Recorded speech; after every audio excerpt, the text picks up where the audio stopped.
it is your choice. The good thing about life, you could always change. If you really don't want your results right now, you could always change. By changing your mindset, pag binago mo ang isip mo, magbabago ang pananalita mo. Pag nagbago ang pananalita mo, magbabago ang galaw mo. Pag nagbago ang galaw mo, magbabago buhay mo. Yes! Napakasimple ng life. Huwag mo siya ng komplikaduhin. Kaya ka diabetic, mahilig ka sa sugar. Kaya ka mataba, sinamon ka ng lamon, hindi ka nag-exercise. Ganun lang yun. Huwag mo na masyadong, kaya wala kang pera, kasi hindi ka nagsisipan. Di ba, reklamo ka ng reklamo, wala kang pera, tulog ka ng tulog. Di ba, panood ka ng panood ng kung ano-ano, inaabangan mo yung lahat ng episode ng Netflix. Kaya ka walang pera, kasi ang dami mong ginagawa na hindi sa'yo nagpapasok ng pera. Subukan. Yun lang kay Kat, nabanggit mo na rin naman. Ang dami ngayon nag-aabang kung kailan mamamatay si Cardo. Diba? Mauuna pa pong magsara yung ABS-CBN bago mamatay si Cardo. Okay na. Ano ang point ko, guys?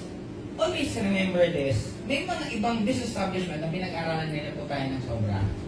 Na sa pag pinag-aralan nila tayo ng sobra, nakakontrol tayo. Kaya marami nagtatanong sa akin, Joseph, bakit nalalaman yung mga bagay nito? Kasi hindi ko ginawa yung normal.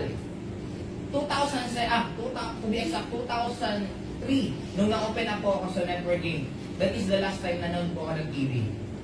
Dati po, fanatic din po ako ng TV kasi lumaki po ako sa, pasok na kayo sa bahay, huwag na kayo lumabas, manood na kayo ng TV.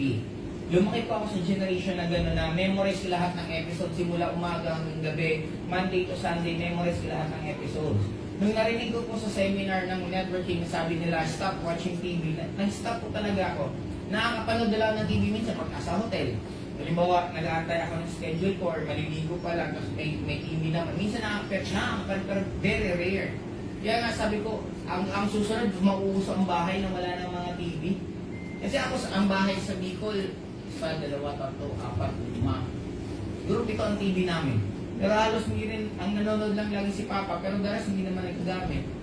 Kumbaga, tapos ng generation, nagbabago lang nangyayari sa panahon ngayon. Kaya you should learn to understand that everything is changing. Yan yung sinasabi kong mindset. I'm not judging ko yung mga empleyado. Hindi ko po sinasabing mali po ginagawa nyo.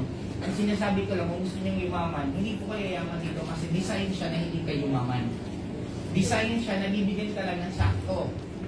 Design siya na ang ibigay sa'yo, hindi sobrang laki, hindi sobrang liit. Kasi pag sobrang laki, makakaipon ka, aalis ka. Pag binigyan ka lang ng sobrang liit, mababad trip ka ng sobra.